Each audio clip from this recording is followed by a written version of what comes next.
Welcome back to our channel. We provide you detailed information on medicines and drugs to help you inform your health.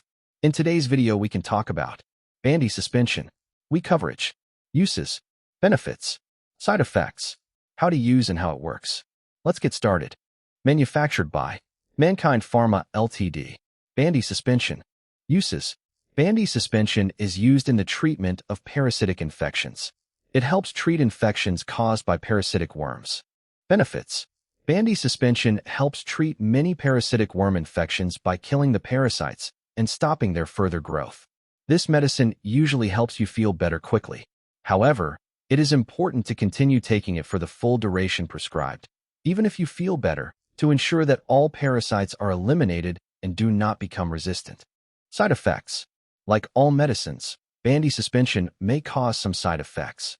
Commonly reported side effects include nausea, loss of appetite, vomiting, dizziness, increased liver enzymes, sore throat, headache, abdominal pain, and diarrhea. If any of these side effects persist or worsen, medical advice should be sought. How to use. Take Bandy Suspension in the dose and duration advised by your doctor.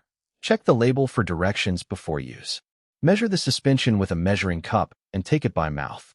Shake the bottle well before use. Bandy Suspension may be taken with or without food. How it works. Worms enter the body when contaminated food or water containing worms or their eggs is consumed. Once inside the body, they attach to the walls of the intestines and may even spread to other organs. Bandy Suspension works by preventing the worms from absorbing sugar, also known as glucose. This depletes their energy, causing the worms to die and helping treat the infection.